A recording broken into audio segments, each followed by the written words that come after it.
मेरा नाम संजय भगवान मानसुखानी है।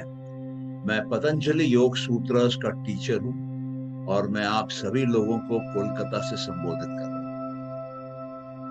पतंजलि के जो योग सूत्र हैं वो इतने शक्तिशाली हैं कि इससे ज्यादा डीप, इंसाइटफुल, नॉलेज गिविंग और पावरफुल मेरे ख्याल से कोई लिटरेचर दुनिया का नहीं होगा। वो एक साधारण इंसान को मेडिटेशन, माइंड की पूरे स्टेजेस से कवर कराते हुए योग के साधना के 8 अंग समझाते हुए कई प्रकार की सिद्धियां जो कि एक साधारण मानव अपने जीवन में प्राप्त कर सकता है, उनको कवर करते हुए अंत में अपने जीवन में वो कैसे कैवल्य प्राप्त कर सकता है, मोक्ष प्राप्त कर सकता है, निर्वाण प्राप्त कर सकता है, उसको कवर करते हैं महर्षि पतंजलि। महर्षि पतंजलि एक बहुत ही महान महर्षि हुए भारत के, और हम सब आभारी हैं कि उन्होंने ये सूत्र को लिखा और आज हम जो इनको जान पा रहे हैं, समझ पा रहे हैं, उससे भारत का भविष्य बन सकता है। आइए आज देखते हैं हम सांख्य। सांख्य वो दर्शन है जो कि भारत का सबसे पहला दर्शन है, और वो दर्शन है जिसको कि कपिल मुनि ने अंदाज से 3500 साल पहले लिखा। और ये जो दर्शन है, ये जो कपिल मुनि ने लिखा, इसी के ऊपर योग का दर्शन आधारित है, योग की फिलॉसफी आधारित है, योग का ज्ञान आधारित है, योग की प्रैक्टिस आधारित है। तो योग का जो सांख्य का कंट्रीब्यूशन है वो अद्भुत है। और सांख्य में कपिल मुनि ने एक एवोल्यूशन की थ्योरी दी है जो अपने आप में बहुत पावरफुल है। और मेरी नजरों में अगर कोई उसको समझ सकता है तो वो अपने जीवन में कुछ भी कर सकता है, उसके लिए कुछ भी संभव है अपने जीवन में करने का। कपिल मुनि ये कहते हैं कि ये जो सृष्टि है इसमें 2 ताकतें मेन हैं, एक पुरुष और एक प्रकृति। पुरुष हुआ आत्मा, आत्मा को छोड़ के बाकी जो कुछ भी है उसको प्रकृति कहा गया। इसका मतलब हमारा मन, हमारी बुद्धि, हमारा चित्त, जो कुछ भी है वो सबको उन्होंने कहा कि प्रकृति है। मैटर, शरीर, सब प्रकृति है।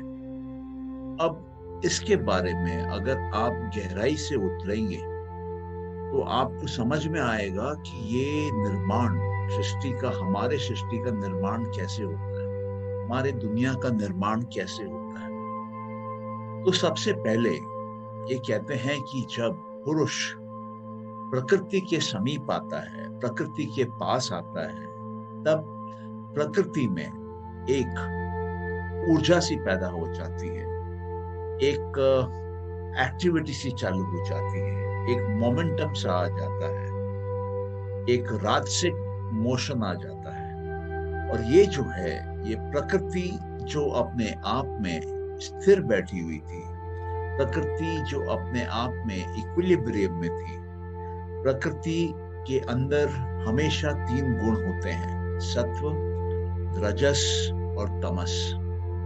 सत्व मतलब फॉर्मलेस, रजस मतलब ट्रांसफॉर्मेशन होना, बदलाव होना, और तमस मतलब फॉर्म, रूप, शेप, कलर, साइज। तो हम अपने आसपास अगर प्रकृति में देखते हैं, ये जो प्रकृति जो हमको दिखाई देती है, जो रूप लेके हमारे सामने है, इसको जब हम देखते हैं तो हम देखते हैं कि कुछ ऐसी जगहें हैं जहां पर कुछ नहीं दिखता। जैसे मान लीजिए जहां पर वायु है, वहां पर हमको कुछ नहीं दिखता। और कुछ ऐसी जगह है जहां पर हमको बिल्डिंग दिखती है, गाड़ी दिखती है, लोग दिखते हैं और कोई वस्तु दिखती है। और इन दोनों के बीच में एक प्रोसेस कॉन्स्टेंटली चलता रहता है और वो प्रोसेस है बदलाव का, वो प्रोसेस है चेंज का, वो प्रोसेस है ट्रांसफॉर्मेशन का। मान लीजिए एक गाड़ी चल रही है, तो जहां गाड़ी पहले थी वहां पे गाड़ी थी, और जहां से गाड़ी चल पड़ी वहां अभी हवा है, और जहां पर हवा थी वहां पर अब गाड़ी आ गई। तो ये जो कांस्टेंट बदलाव, कांस्टेंट चेंज, इसको रजस बोलते हैं। तो प्रकृति अपने मूल रूप में, जब प्रकृति अपने अंदर में है, इक्विलिब्रियम में है, इनविजिबल है, नहीं दिख रही है, उस समय जो प्रकृति है उसके अंदर ये तीनों गुण, सत्व, रजस और तमस, ये तीनों गुण होते हैं। ये तीनों गुण में बदलाव होता रहता है, लेकिन ये ओवरऑल इफेक्ट इस बदलाव का कुछ इस प्रकार से होता है कि नेट रिजल्ट बाहर जीरो है। बाहर से हमको पता नहीं चलता कि अंदर प्रकृति में बदलाव हो रहा है, लेकिन अंदर प्रकृति में बदलाव होता रहता है। और जब पुरुष पास में आ जाता है तो एक एक्साइटमेंट आती है प्रकृति में, एक उत्तेजना आती है प्रकृति में, एक मोशन आता है प्रकृति में, एक रजस आता है प्रकृति में। और वो क्या करता है, वो उसके अंदर एक बहुत बड़ा बदलाव लेके आता है। वो प्रकृति को से सत्व को एक बहुत बड़े रूप में पैदा कर देता है। सत्व का गुण आ जाता है सब तरफ। ये जो सत्व का गुण है, ये जो प्योर सत्व है, इसको कॉस्मिक इंटेलिजेंस भी बोला जाता है, क्योंकि ये पूरे कॉस्मोस को कवर कर लेती है, पूरे ब्रह्मांड को कवर कर लेती है। और ये एवोल्यूशन का पहला स्टेज है। ये पहली मैनिफेस्टेड चीज प्रकृति से बाहर निकलती है। प्रकृति अपने आप में हमको दिखाई नहीं देती। प्रकृति इतनी बारीक है, इतनी सूक्ष्म है, इतनी छोटी है कि हमारे इंद्रियों से या किसी भी माध्यम से हम प्रकृति को कभी भी देख नहीं सकते। तो प्रकृति हकीकत में एक किस्म से इनविजिबल ही रहती है, दिखाई नहीं देती है, अनमैनिफेस्टेड रहती है। लेकिन उसमें से पहली बार जो निकलता है बाहर, पुरुष के पास में आने से, वो महट निकलता है। महट मतलब the great principle, the great तत्व, सबसे बड़ा तत्व, सबसे बड़ा प्रिंसिपल। और ये है कॉस्मिक इंटेलिजेंस का। ये पूरा का पूरा सत्व से भरा रहता है, ये पूरा का पूरा फॉर्मलेस रहता है। इसका कोई रूप नहीं है अभी, ये बिना रूप के है। इसमें कोई मोशन भी नहीं है अभी, ये मोशनलेस है, इसमें कोई रजस नहीं है अभी। और ये जो कॉस्मिक इंटेलिजेंस है, उसमें से आप कह सकते हैं समझने के लिए कि एक प्रकार की इंडिविजुअल इंटेलिजेंस भी है, जिसको कि हम बुद्धि बोलते हैं, जिसको कि हम इंटेलेक्ट बोलते हैं। और इस महट, इस बुद्धि के जरिए अगला जो एवोल्यूट, अगली जो चीज प्रकृति जो इवॉल्व हो रही है, उसमें से जो निकलती है, उसको हम बोलते हैं अहंकार। अहंकार, अहंकार मतलब अहम मतलब मैं, कार मतलब कारा, कारा मतलब करने वाला। तो जो मैं और जो मैं करने वाला है, वो तत्व, वो प्रिंसिपल आता है, उसको अहंकार बोलते हैं। और क्योंकि वो करने वाला है, तो वो अपने लिए अपने पूरी की पूरी इंफ्रास्ट्रक्चर अपने लिए वो रेडी करता है। सबसे पहले उसको क्या चाहिए आगे काम करने के लिए? उसको मन चाहिए। तो अहंकार से मन इवॉल्व होके आता है। और वो मन जो है, वो किसको कंट्रोल करेगा? मन जो है वो ज्ञान इंद्रियों को कंट्रोल करेगा, वो कर्म इंद्रियों को कंट्रोल करेगा। तो अहंकार फिर ज्ञान इंद्रियों को इवॉल्व करता है, ज्ञान इंद्रियां निकलती हैं और कर्म इंद्रियां निकलती हैं। ज्ञान इंद्रियां निकलती हैं 5 और कर्म इंद्रियां निकलती हैं 5। तो ये जो ज्ञान इंद्रियां हैं, ये है देखने की शक्ति, सुनने की शक्ति, बोलने की शक्ति, देखने की शक्ति, सुनने की शक्ति, चखने की शक्ति, उसके बाद सूंघने की शक्ति, उसके बाद फील करने की, चमड़ी पे सेंसेशन फील करने की शक्ति। तो ये जो है, ये इंद्रियां हैं जो कि ज्ञान ले रही हैं बाहर से, बाहर के वातावरण से।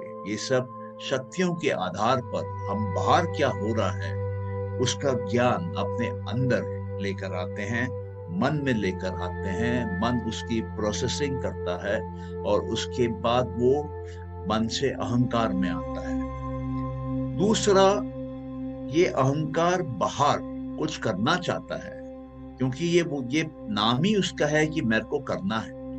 तो उसको बाहर करने के लिए क्या चाहिए? कर्म इंद्रियां चाहिए, वो सेंसेशन चाहिए जिसके माध्यम से ये बाहर कुछ बदलाव ला सके, कुछ चेंज ला सके, कुछ एक्शन करके दिखाए, कुछ कर्म करके दिखाए। इसके लिए उसके पास एक शक्ति जिसका वो प्रयोग करता है, उसको बोलते हैं ग्रास्प करने की शक्ति, पकड़ने की शक्ति। ये हमारे हाथों में रहती है। दूसरी शक्ति का वो प्रयोग करता है, वो है चलने की शक्ति।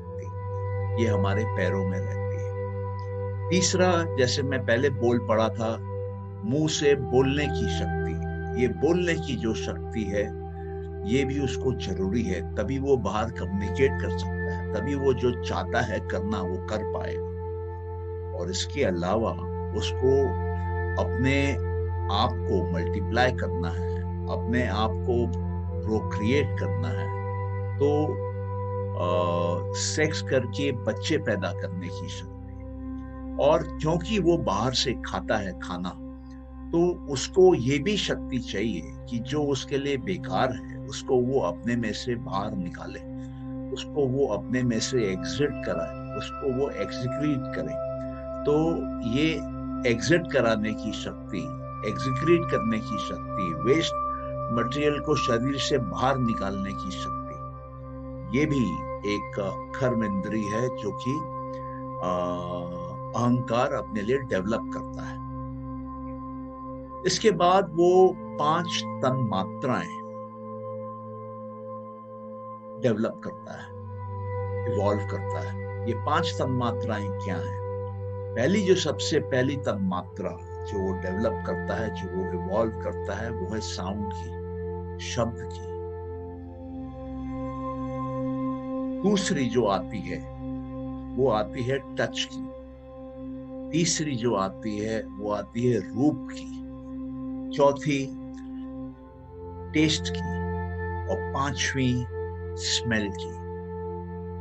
अब जैसे जैसे ये तन्मात्राएं आती हैं, ये जो तन्मात्राएं हैं ये एक्चुअली सब एटॉमिक लेवल पे ये एनर्जीज हैं।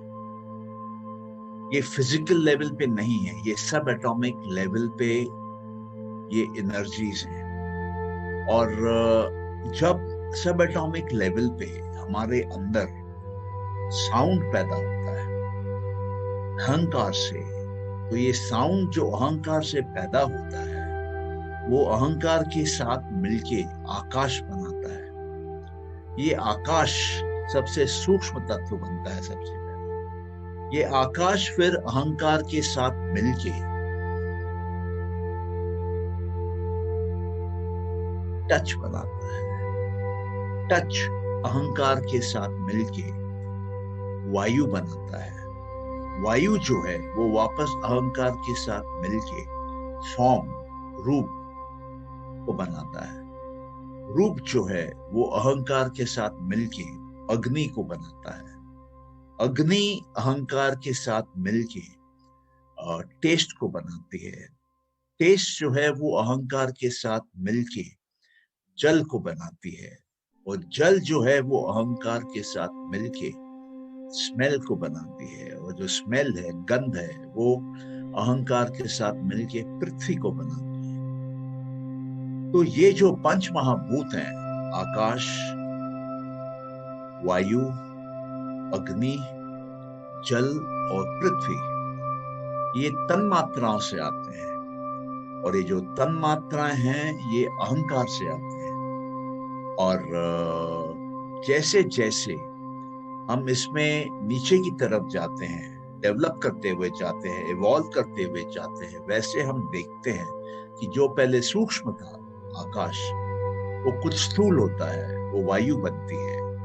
वायु जैसे अग्नि बनती है तब और स्थूल हो जाती है। अग्नि जब जल बनती है तो और ज्यादा स्थूल हो जाती है। और जल जब पृथ्वी के रूप में आती है तो वो और ज्यादा स्थूल हो जाती है। तो जिस प्रकार से ये सृष्टि हमारे लिए बनती है, खुलती है, दिखती है, वो जो है वो बनती तो पहले सात्विक है, उसके बाद धीरे धीरे रजस उसमें आता है और धीरे धीरे तमस उसमें आता है। अब जब आप इन पांचों तत्वों को हम वापस देखते हैं, आकाश, वायु, अग्नि, जल और पृथ्वी, तब हम देखते हैं आकाश पूर्ण रूप से सात्विक है और उसमें रजस जो है वो बहुत ज्यादा है। क्यों ज्यादा है? क्योंकि कहते हैं कि आकाश जो है उसमें सारे थॉट्स स्टोर्ड है। आकाश जो है, आपने आकाशिक रिकॉर्ड्स सुना होगा। आकाशिक रिकॉर्ड्स का मतलब ये है कि आप जो कुछ भी सोच रहे हैं या जो कुछ भी आपने कभी सोचा है या जो कुछ भी सोचा जा सकता है, वो सब का सब आकाश में कहते हैं कि वो रिकॉर्ड के तौर पे हैं।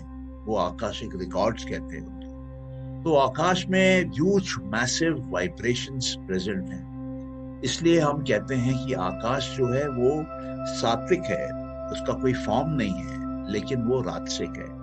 उसके अंदर में high level of vibrations present है। दूसरा है वायु। वायु भी सात्विक है, लेकिन वायु में जो रजस है वो कम हो जाता है, क्योंकि वायु की स्पीड जो है वो सीमा में रहती है। फिर अग्नि। अग्नि में क्या होता है? अग्नि में आप देखेंगे कि जो सत्व का कंपोनेंट है वो और कम हो जाता है, रजस का कंपोनेंट भी कम हो जाता है और तमस का कंपोनेंट बढ़ने लगता है। तो अग्नि को आप देखेंगे कि कभी भी वो एक जगह स्थिर नहीं रहती, उसमें रजस फड़फड़ाता रहता है, वो नाचता रहता है और उसमें एक रूप भी है, जबकि आकाश में कोई रूप नहीं है, वायु में कोई रूप नहीं है। लेकिन पहली बार अग्नि वो तत्व है जिसमें कि रूप आता है। और उससे भी आगे बढ़ेंगे हम जल में, तो जल में भी हम देखते हैं कि अब सत्व खत्म होने लगता है, क्योंकि अब वो रूप ले लेता है, अब वो बहता है जल। और क्योंकि वो बहता है लेकिन उतनी स्पीड से नहीं बहता है, तो उसमें रजस है लेकिन वो और कम हो गया है। और क्योंकि उसने रूप ले लिया है, क्योंकि उसने शेप ले लिया है, तो उसके अंदर में अभी तमस बढ़ने लग गया है। और भी आप उससे भी और आगे जाएंगे पृथ्वी की तरफ, पृथ्वी को अगर स्टडी करेंगे तो आप पाएंगे कि पृथ्वी जो है वो पूरी तमस है। पृथ्वी के अंदर में आपको रजस बहुत कम मिलेगा, पृथ्वी के अंदर में आपको सत्व नहीं मिलेगा। तो इस प्रकार से जैसे जैसे ये एवोल्यूशन होती है, जैसे जैसे ये सृष्टि बनते जाती है, तो शुरुआत तो पूरा का पूरा सत्व से होता है, लेकिन बढ़ते वो उसमें तो रजस आता है, और बढ़ के उसमें तमस आता है, और बढ़ के हम देखते हैं कि सत्व खत्म होने लगता है और सिर्फ तमस ही तमस रह जाता है। अब एक चीज देखने लायक है कि हमारे अंदर जो ये एवोल्यूशन हुआ है, ये एवोल्यूशन कहाँ हुआ है? ये एवोल्यूशन जब एक बच्चा पैदा होता है, जब एक बच्चा माँ के कोख में जन्म लेता है, उस समय ही ये एवोल्यूशन चालू हो जाता है। जिस समय माता पिता के स्पर्म और एग का फर्टिलाइजेशन होता है, वहां पर ये एवोल्यूशन चालू हो जाता है। वहीं से ही प्रकृति इवॉल्व करना चालू करती है, और वहीं से ही धीरे धीरे महत्व आता है, बुद्धि आती है, अहंकार आता है, मन आता है, इंद्रियां आती हैं, कर्म इंद्रियां आती हैं, तन्मात्राएं आती हैं और पंच महाभूत आते हैं। ये जो प्रोसेस है, जिस प्रोसेस की हम बात कर रहे हैं, इसमें बच्चा जब माँ के कोख के बाहर आता है तो उसके अंदर पूरा का पूरा एक प्रोसेस किया हुआ रहता है, एक एवोल्यूशन हुआ रहता है, और वो इसमें कुछ कर नहीं पाता है। वो बच्चा आंख खोलता है तो उसको दिखता है, खाना चखता है तो उसको टेस्ट आता है, उसकी सांसें चलती हैं, उसका हृदय चलता है, उसका खून बहता है। तो पूरी की पूरी उसकी सिस्टम, उसकी बॉडी, प्रकृति उसको इवॉल्व करके बाहर दे देती है। और जब वो बाहर आता है, धीरे धीरे उसकी बुद्धि एक्टिव होती है, उसका मन एक्टिव होता है, उसका ईगो जो है वो दिखाई देने लगता है।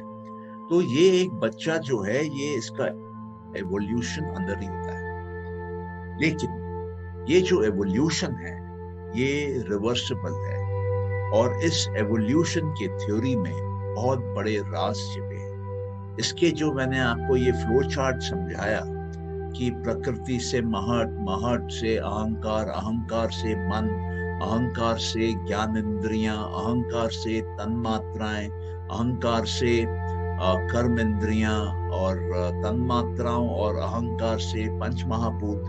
तो आप देखेंगे बाहर सबसे दूर एवोल्यूशन में पंच महाभूत है, और ये एवोल्यूशन उन पंच महाभूतों पे जाके रुक जाता है, उसके बाद कुछ नहीं बनता है।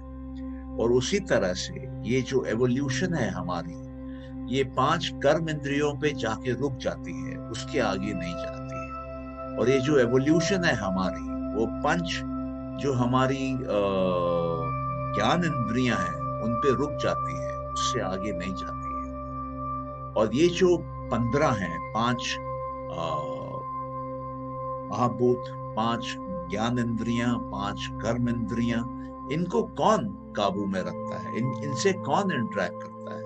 आप देखेंगे इनसे पूरा का पूरा इंटरेक्शन जो है वो मन का है। मन ही अंदर से बाहर सिग्नल भेजता है, मन ही बाहर से अंदर सिग्नल लाता है। जब अंदर से बाहर सिग्नल भेजता है तो अहंकार के इशारे पे, अहंकार के ऑर्डर पे वो अंदर से बाहर इंफॉर्मेशन भेजता है। और जब बाहर से अंदर इंफॉर्मेशन लेता है तो वो वापस अहंकार को जाके वो इंफॉर्मेशन देता है अपनी तरफ से प्रोसेसिंग करने के बाद।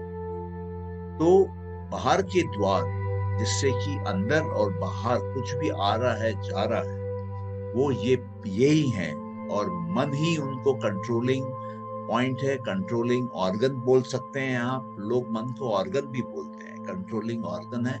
और अगर हम इनको कंट्रोल कर लेते हैं तो बाहर की दुनिया से हमारे अंदर जो भी आ रहा है वो कंट्रोल हो जाता है। हम इनको कंट्रोल कर लेते हैं तो अंदर से जो भी बाहर जा रहा है वो कंट्रोल हो जाता है। तो जीवन में अगर आपको तरक्की चाहिए, जीवन में आपको अगर कंट्रोल करना है कि आपके साथ क्या हो रहा है और आप क्या बाहर कर रहे हैं, तो आपको इन 15, 5 ज्ञान इंद्रियां, 5 कर्म इंद्रियां और 5 महाभूत पे कंट्रोल रखना है, ध्यान रखना है। और इनको चलाने वाला, दौड़ाने वाला, इनको का जो कंट्रोलर है वो मन है। मन पे आपको कंट्रोल रखना है तो आपके जीवन में चमत्कार पे चमत्कार होने लगे।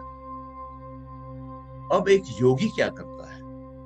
एक योगी, योग जो है वो योगी क्या करता है, उसमें वो अपने आप को वापस लेके आता है।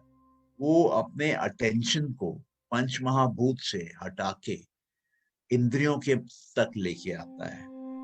इंद्रियों में उसका अटेंशन आने के बाद, उसका ध्यान लगने के बाद, वो उसको और अंदर अपने मन में लेके आता है। वो अपने अटेंशन को खींचता है, वापस विड्रॉ करता है, बाहर से अंदर लाता है। और जब उसका अटेंशन उसके मन में आ जाता है और मन उसके बस में आ जाता है, तब वो अपने अटेंशन को अपने अहंकार में लाता है, अपने ईगो में लाता है, और वहां पर भी कंट्रोल करना चालू करता है। और जब वो वहां पर भी कंट्रोल पा लेता है, अपने अटेंशन को अंदर ले आता है अहंकार का, तब उसके बाद बुद्धि जो है वो अहंकार को कंट्रोल करना चालू करती है एक योगी की।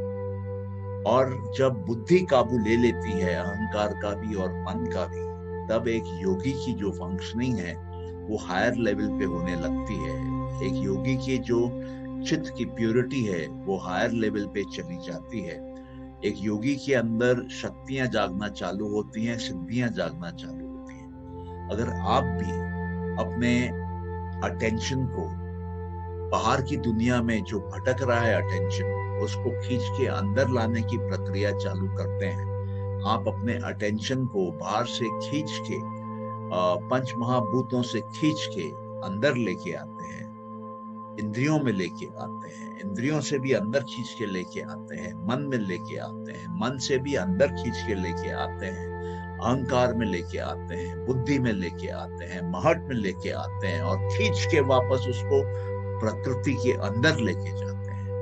तो आपके अंदर वो शक्ति आ जाती है प्रकृति के ऊपर, क्योंकि जहां पर भी आपका मन होगा आप उस पे ध्यान लगाएंगे, आपको उसके ऊपर शक्ति आने लगेगी, उसके ऊपर आपका कंट्रोल होने लगेगा। तो जब आप एक अपने अटेंशन को बाहर से अंदर अंदर अंदर लेके आते हैं प्रकृति तक, तब वहां पे आपका प्रकृति पे कंट्रोल होने लगता है।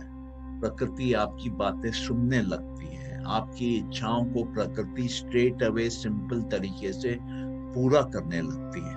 और जब आपकी सारी इच्छाएं पूरी हो जाती हैं, जब आपकी कोई इच्छा रह नहीं जाती है, तब प्रकृति आपको अलविदा बोलती है। और उस समय आप प्रकृति से आपका अटेंशन हटके आपका अटेंशन पुरुष पे चला जाता है, आत्मा पे चली जाती है और प्रकृति आपसे अलग हो जाती है। क्योंकि प्रकृति को जो कुछ भी आपको देना था, जो भी आपकी इच्छाओं को पूर्ण करना था, प्रकृति ने उसको कर दिया है। आपकी इच्छाओं को पूर्ण कर दिया है, आपको जो देना था दे दिया है। आपने प्रकृति से भोग मांगा, प्रकृति ने आपको भोग करा दिया। आप प्रकृति से योग मांगेंगे, प्रकृति आपको योग करा देगी। उसके बाद प्रकृति आपको केवल मोक्ष और निर्वाण की तरफ ले जाएगी और आपको मुक्ति करा देगी, आपको फ्री कर देगी, आपको इंडिपेंडेंट कर देगी। और प्रकृति फिर अपने आप को वहां से पैकअप करके मूल प्रकृति के रूप में ले जाएगी, अपने आप को वापस एक इक्विलिब्रियम में, एक बैलेंस में डाल देगी। और आप जो हैं, आप मुक्ति में प्रकृति से बाहर निकल के केवल्य की स्थिति में अकेले आप आ जाएंगे बाहर। उसके बाद प्रकृति के साथ कभी भी आपका लय नहीं होगा। आपको जीवन मरण के चक्कर में, चक्रव्यूह में दोबारा नहीं आना होगा। आप 84 लाख योनियों से के जन्म और मृत्यु से मुक्त हो जाएंगे। यही एक साधारण सिंपल तरीका है आपको अपना अटेंशन बाहर से अंदर लेके। हमने दोनों देखा आज कि जब हम इवॉल्व होते हैं, प्रकृति जब अपने आप को इवॉल्व करती है, तब हमको बाहर ले जाके बाहर के पंच महाभूत, बाहर का ब्रह्मांड हमको दिखा देती है। हमको उसके लिए सारा इंफ्रास्ट्रक्चर दे देती है ताकि हम बाहर जो चाहें वो कर सकें। लेकिन अगर हमको मोक्ष चाहिए, मुक्ति चाहिए, केवल्य चाहिए, तो उसके लिए अटेंशन को अंदर लाना पड़ता है, stage by stage, stage by stage. और जब अंतिम घड़ी में पूरी अंदर आ जाती है, तब वहां पे आपकी मुक्ति है। चलिए, आप सबका बहुत बहुत धन्यवाद। आपने ये आज का टॉक सुना। ये आशा करते हैं कि आपको इससे अपने अंदर में बहुत क्लैरिटी आई होगी और इसको अगर आप प्रैक्टिस करेंगे, जो मैंने आपको बताया है, तो आपके जीवन में चमत्कारी तौर पे बदलाव आने लगेगा। और यही आशा करते हैं कि आप इसका लाभ उठाएंगे। आपके कोई प्रश्न हो तो हमसे पूछ सकते हैं। और आपका बहुत बहुत धन्यवाद। ईश्वर आप पे ढेर सारी कृपा करे और आने वाले समय में आपके साथ भलाई हो। हम अगले भी कुछ दिन, 8 दिन और हम सांख्य को ही देखेंगे डिटेल में।